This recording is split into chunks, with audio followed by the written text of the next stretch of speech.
कहानी की शुरुआत हमें अमेरिका और रूस के बीच चल रही कोल्ड वॉर के दौर में ले जाती है। इस तनाव भरे समय में रूस के अंदर पैट्रियट नाम की एक सीक्रेट ऑर्गेनाइजेशन काम कर रही होती है। ये ऑर्गेनाइजेशन इंसानों और जानवरों पर खतरनाक एक्सपेरिमेंट कर रही होती है ताकि ऐसे सुपर सोल्जर्स बनाए जा सकें जो अपने देश की हर हाल में रक्षा कर सकें। इन एक्सपेरिमेंट्स के दौरान कई प्रोजेक्ट्स पूरी तरह फेल हो जाते हैं और कई जिंदगियां बर्बाद हो जाती हैं। लेकिन इन्हीं नाकामियों के बीच कुछ एक्सपेरिमेंट कामयाब भी होते हैं। कुछ लोग असाधारण ताकत हासिल कर लेते हैं और सुपर हीरो बन जाते हैं। सब कुछ आगे बढ़ ही रहा होता है कि तभी एक भयानक और रहस्यमयी ब्लास्ट होता है जो पूरी लैब को तबाह कर देता है। इस धमाके में सारे सुपर हीरो प्रोजेक्ट्स खत्म हो जाते हैं और वहां मौजूद साइंटिस्ट्स का भी कोई सुराग नहीं मिलता।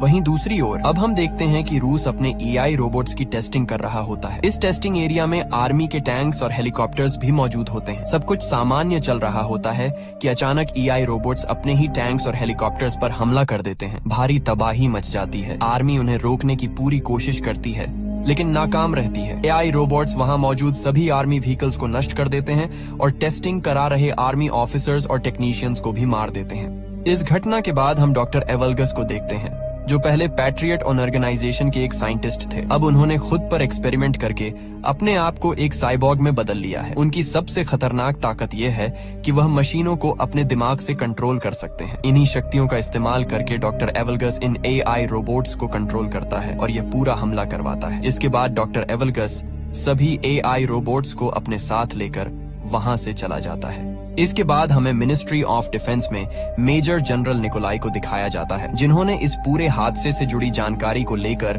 एक इमरजेंसी मीटिंग बुलाई होती है। मीटिंग के दौरान मेजर निकोलाई बताते हैं कि सन 1940 में डॉक्टर एवलगस पैट्रियट ऑर्गेनाइजेशन के टेक्निकल डिपार्टमेंट के हेड हुआ करते थे। उस समय एवलगस मॉडल 1 नाम के एक प्रोजेक्ट पर काम कर रहे थे जिसके जरिए एक खास रिमोट की मदद से किसी भी इलेक्ट्रिक मशीन को कंट्रोल किया जा सकता था।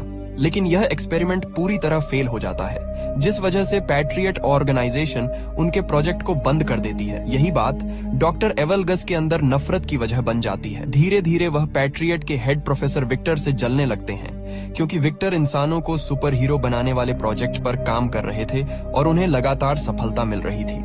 इसी जलन और गुस्से में डॉक्टर एवलगस अपने एक्सपेरिमेंट को पूरा करने के लिए विक्टर की रिसर्च चुराने का फैसला करता है। इस दौरान कई लोग मारे जाते हैं और आखिरकार इस अपराध की वजह से डॉक्टर एवलगस को जेल भेज दिया जाता है। लेकिन जेल भी उसे ज्यादा समय तक नहीं रोक पाती। कुछ समय बाद वह किसी तरह जेल से भाग निकलता है और जाकर अपनी पुरानी लैब में छुप जाता है। जब मिलिट्री को इसकी खबर मिलती है तो वह डॉक्टर एवलगस को पकड़ने के लिए उसकी लैब पर रेड करने जाती है। मगर एवलगस को पहले से ही अंदाजा होता है कि मिलिट्री वहां जरूर पहुंचेगी, इसलिए वह लैब में पहले ही एक बम प्लांट कर देता है। जैसे ही मिलिट्री लैब में दाखिल होती है जोरदार धमाका होता है। पूरा इलाका तबाह हो जाता है और वहां मौजूद सभी मिलिट्री पर्सनल मारे जाते हैं। लैब पूरी तरह से डिस्ट्रॉय हो जाती है। इस एक्सप्लोजन के बाद मिनिस्ट्री ऑफ डिफेंस को यही लगता है कि शायद डॉक्टर एवलगस भी इस धमाके में मारा गया है, लेकिन हकीकत इससे बिल्कुल अलग होती है। डॉक्टर एवलगस किसी तरह जिंदा बच जाता है। इतना ही नहीं, इस धमाके से निकले खतरनाक केमिकल्स उसके शरीर को पूरी तरह बदल देते हैं। इसी के बाद डॉक्टर एवलगस खुद पर आखिरी और सबसे खतरनाक एक्सपेरिमेंट करता है और खुद को एक साइबॉर्ग में बदल लेता है। अब मिनिस्ट्री ऑफ डिफेंस एक बड़ा फैसला लेती है। वे उन सुपर हीरोज को ढूंढने का निर्णय लेते हैं जो पहले डॉक्टर एवलगस के एक्सपेरिमेंट्स से बनाए गए थे ताकि उन्हीं की मदद से डॉक्टर एवलगस को रोका जा सके। वहीं दूसरी ओर हम डॉक्टर एवलगस को देखते हैं जो अलग अलग जगहों से मिलिट्री व्हीकल्स और इक्विपमेंट्स चुरा रहा होता है। इसी बीच मीटिंग खत्म होने के बाद ministry of defence secret organisation patriot को दोबारा से एक्टिव करने का फैसला लेती है। इस बार पैट्रियट की कमान मेजर एलिना लेरिना को सौंपी जाती है। मेजर एलिना अपनी टीम बनाती है और सुपर हीरोज को ढूंढने का मिशन शुरू करती है जिसे नाम दिया जाता है गार्डियंस। थोड़ी रिसर्च के बाद टीम को सुपर हीरोज की लोकेशंस का पता चल जाता है जिसके बाद मिलिट्री उन्हें खोजने के लिए निकलती है। सबसे पहले वे लर नाम के सुपर हीरो तक पहुंचते हैं जो आर्मेनिया के एक पुराने टेम्पल में रहता होता है। अब वह दुनिया से कट चुका होता है और एक सन्यासी की तरह जिंदगी जी रहा होता है। मेजर एलिना वहां पहुंचकर उससे बात करती है और उसे पैट्रियट प्रोजेक्ट में वापस आने के लिए कहती है, लेकिन लर साफ मना कर देता है। गुस्से और दर्द के साथ वह अपनी ताकत दिखाता है और वहां पड़े भारी पत्थरों को हवा में उड़ा देता है जिससे माहौल एक बार फिर तनाव से भर जाता है। मगर जब एलिना लर को डॉक्टर एवलगस और हाल ही में मिलिट्री ट्रेनिंग बेस पर हुए हमले के बारे में बताती है तो लर का रवैया रवैया बदल जाता है। डॉक्टर एवलगस्ट का नाम सुनते ही उसके चेहरे पर गुस्सा साफ नजर आने लगता है। आखिरकार वह पैट्रियट प्रोजेक्ट में काम करने के लिए मान जाता है, क्योंकि अब वह डॉक्टर एवलगस्ट से बदला लेना चाहता होता है। इसके बाद हम खान नाम के एक और सुपर हीरो को देखते हैं। कुछ एजेंट्स उस पर अपनी कारों से हमला कर रहे होते हैं, लेकिन खान के पास सुपर स्पीड और घातक सुपर ब्लेड्स की ताकत होती है। वह पलक झपकते ही उन कारों के बीच पहुंच जाता है और अपनी ब्लेड्स से कारों को बीच से काट देता है। कुछ ही पलों में सभी एजेंट्स मारे जाते हैं। इसके बाद खान सामने खड़े लर को देखता है। लर उसे डॉक्टर एवलगस्ट से बदला लेने के लिए अपने साथ चलने को कहता है। खान एक पल सोचता है और फिर बिना कुछ कहे उसके साथ जाने के लिए तैयार हो जाता है। दूसरी ओर कहानी हमें साइबेरिया ले जाती है, जहां मिलिट्री तीसरे सुपर हीरो को ढूंढने पहुंची होती है। यह सुपर हीरो आर्सस होता है, जो एक अबैंडन्ड केबिन में रह रहा होता है। जैसे ही आर्सस मिलिट्री को देखता है, वह अपने बीस्ट फॉर्म में बदल जाता है। उसका रूप एक खतरनाक जानवर जैसा हो जाता है। आर्सस मिलिट्री पर हमला कर देता है और उन्हें मारना शुरू कर देता है। इसी दौरान उसकी नजर खान और लर पर पड़ती है। जब उसे पता चलता है कि वे दोनों डॉक्टर एवलगस्ट से बदला लेना चाहते हैं, तो आर्सस भी उनके साथ जाने के लिए मान जाता है। अब कहानी आगे बढ़ती है और हमें मॉस्को में एक सर्कस शो दिखाया जाता है। यहाँ जिनिया नाम की एक लड़की अपनी परफॉर्मेंस कर रही होती है। वह एक बड़े पुल में छलांग लगाती है और पानी में कूदते ही गायब हो जाती है। दरअसल जिनिया के पास पानी में गायब होने की सुपर पावर्स होती हैं। शो खत्म होने के बाद जिनिया अपने ड्रेसिंग रूम में होती है। तभी अचानक वहाँ खान आ जाता है। खान को देखते ही जिनिया चौंक जाती है और उस पर हमला कर देती है। खान अपनी सुपर स्पीड का इस्तेमाल करके उससे दूर जाकर खड़ा हो जाता है और उसे समझाने की कोशिश करता है कि वे दोस्त हैं, लेकिन जिनिया उसकी बात नहीं सुनती और दोबारा उस पर हमला कर देती है। तभी वहाँ लर आ जाता है। जिनिया उससे भी फाइट करने लगती है, लेकिन लर उसे हरा देता है। इसके बाद वहाँ आर्सस आता है। वह जिनिया को बताता है कि सुपर पावर्स की वजह से हम सभी अब तक जवान हैं। 40 साल बीत चुके हैं, लेकिन आज भी हमारी उम्र वही की वही है। आर्सस यह भी कहता है कि जिसने हमें ऐसा बनाया है, अगर तुम भी उससे बदला लेना चाहती हो तो तुम हमारे साथ आ सकती हो। इसके बाद सभी लोग हेडक्वार्टर पहुंच जाते हैं। वहां जिनिया उन्हें बताती है कि उसे सिर्फ सन 1978 तक की ही मेमोरी याद है। उसके बाद का सब कुछ उसके दिमाग से मिट चुका है। वह बताती है कि डॉक्टर्स ने उसे शिवास्तुपुल के पास पाया था, लेकिन कोई भी उसकी पहचान नहीं कर सका। उसके हाथ में पहनी एक रिंग से ही उसका नाम पता चला था। डॉक्टर्स ने उससे कहा था कि वक्त के साथ उसकी याददाश्त वापस आ सकती है, लेकिन अब तक ऐसा नहीं हुआ है। जिनिया यह भी बताती है कि उसकी उम्र न बढ़ने की वजह से उसे जिंदगी में कई मुश्किलों का सामना करना पड़ा है। उसे बार बार अपनी लोकेशन बदलनी पड़ी ताकि लोग उस पर शक न करें और वह लोगों की नजरों से दूर रह सके। इसके बाद जिनिया अपनी पावर्स के बारे में बताती है। वह पानी में गायब हो सकती है और हालात के हिसाब से अपने शरीर का टेम्परेचर भी बदल सकती है। उनकी बातचीत अभी चल ही रही होती है कि तभी एलेना की टीम का एक मेंबर वहां आता है और बताता है कि उन्होंने डॉक्टर एवगस्ट की लोकेशन ट्रेस कर ली है। डॉक्टर एवगस्ट एक जंक यार्ड में मौजूद है, जिसे वह अपने कमांड सेंटर की तरह इस्तेमाल कर रहा है। ये खबर सुनते ही सभी सुपर हीरो जंक यार्ड पहुंच जाते हैं। वहां तेज बारिश शुरू हो जाती है। बारिश का फायदा उठाकर जिनिया पानी में गायब हो जाती है और बिना डरे आगे बढ़ने लगती है। वहीं बाकी चारों अलग अलग दिशाओं में बंटकर डॉक्टर एवगस्ट को ढूंढने लगते हैं। इसी बीच अचानक हेडक्वार्टर से उनका सिग्नल टूट जाता है। उधर डॉक्टर एवगस्ट के गार्ड्स जिनिया को देख लेते हैं, क्योंकि एवगस्ट ने अपने गार्ड्स को एक्स्ट्रा विजन दे रखा होता है। वे जिनिया के बॉडी टेम्परेचर से उसकी लोकेशन पकड़ लेते हैं और सुपर वेपन से वहीं उसे फ्रीज कर देते हैं। दूसरी ओर खान और आर्सस अपनी सुपर पावर्स का इस्तेमाल करते हुए गार्ड्स पर टूट पड़ते हैं और एक एक करके उन्हें मारने लगते हैं। लेकिन जैसे ही खान कुछ पल के लिए रुकता है, एक सिपाही मौके का फायदा उठाकर उस पर इंजेक्शन शूट कर देता है। इंजेक्शन लगते ही खान बेहोश हो जाता है। वहीं आर्सस को भी डॉक्टर एवगस्ट के गार्ड्स चालाकी से फंसाकर पकड़ लेते हैं। दूसरी तरफ लर अपने शरीर को पत्थरों से कवर कर लेता है। वह अपने दोनों हाथ एक साथ जमीन पर मारता है, जिससे वहां हल्का सा भूकंप आ जाता है। इसके बाद वह कई सिपाहियों को मार देता है। तभी डॉक्टर एवगस्ट खुद वहां आ जाता है। लर उस पर पत्थरों से हमला करता है और दोनों के बीच जबरदस्त फाइट शुरू हो जाती है। लेकिन डॉक्टर एवगस्ट पर लर के हमलों का कोई असर नहीं होता। एवगस्ट लर को बुरी तरह पीटता है और उसे घुटनों पर लाकर उसकी कमर तोड़ देता है। लर गंभीर रूप से घायल हो जाता है। इसके बाद डॉक्टर एवगस्ट सभी को एक मैग्नेटिक शील्ड वाले चैम्बर में बंद कर देता है। वहाँ वह उनसे कहता है कि उसे पहले से पता था कि वे सब यहाँ आएंगे, इसलिए उसने अपने गार्ड्स को उनसे लड़ने के लिए सुपर वेपन्स से लैस कर दिया था। इसके बाद वह उन सभी को अपने साथ जुड़ने का ऑफर देता है, लेकिन आर्सस साफ मना कर देता है। अब डॉक्टर एवगस्ट अपने कंट्रोल में लिए हुए चोरी किए गए टैंक्स और मिलिट्री व्हीकल्स को एक्टिव करता है और शहर पर हमला कर देता है, जिसमें बड़ी संख्या में लोगों की जान चली जाती है। इसके बाद हमें न्यूज दिखाई जाती है जिसमें बताया जाता है कि मिलिट्री टैंक्स चोरी हो चुके हैं और एक अनजान दुश्मन अपनी आर्मी के साथ मॉस्को की तरफ बढ़ रहा है। हालात लगातार बिगड़ते जा रहे होते हैं। इसी बीच हम डॉक्टर एवगस्ट और मेजर जनरल निकोलाई को एक साथ देखते हैं। यहीं पर यह बड़ा खुलासा होता है कि मेजर निकोलाई ने ही डॉक्टर एवगस्ट के साथ एक सीक्रेट डील की थी। डील ये थी कि अगर मेजर निकोलाई सारे सुपर हीरोज को एवगस्ट के हवाले कर देगा तो एवगस्ट किसी भी चीज को अपने कंट्रोल में नहीं लेगा। लेकिन डॉक्टर एवगस्ट मेजर निकोलाई की बात नहीं मानता। वह अपनी असली मंशा दिखाते हुए मेजर निकोलाई को बेरहमी से मार देता है। असल में डॉक्टर एवगस्ट का मकसद सिर्फ बदला नहीं बल्कि पूरी दुनिया को अपने कंट्रोल में लेना होता है। इसके लिए वह एक विशाल टावर को उखाड़कर हेलीकॉप्टर्स की मदद से फेडरेशन टावर के पास ले जाता है। उसका प्लान दोनों टावर्स को आपस में जोड़कर रशियन सैटेलाइट को सिग्नल भेजना होता है। जैसे ही यह सिस्टम एक्टिव होगा, सारी सैटेलाइट्स उसके कंट्रोल में आ जाएंगी और फिर दुनिया की कोई भी मशीन उससे बच नहीं पाएगी। इसी दौरान मेजर एलेना कमांड सेंटर से लर को हेडक्वार्टर ले आती है। जब लर को होश आता है तो वह मेजर एलेना को बताता है कि बेहोशी की हालत में उसने अपनी बेटी को देखा था। उसने अपनी बेटी को बूढ़ा होते और अपनी आंखों के सामने मरते हुए देखा। सुपर पावर्स की वजह से उसकी उम्र नहीं बढ़ी, लेकिन उसकी बेटी वक्त के साथ बूढ़ी होती चली गई। यह याद उसे अंदर से तोड़ चुकी होती है। कुछ ही देर बाद प्रोफेसर विक्टर मेजर एलेना से मिलने आते हैं। वह बताते हैं कि वह कई सालों से छुप कर रह रहे थे, लेकिन जब उन्होंने न्यूज में एवगस्ट को देखा तो उन्हें वापस आना पड़ा। विक्टर कहता है कि एवगस्ट को हराने के लिए उनकी मदद बेहद जरूरी है। वह तुरंत लर का इलाज शुरू कर देता है और मेजर एलिना को एवगस्ट की लैब के बारे में जरूरी जानकारी देता है।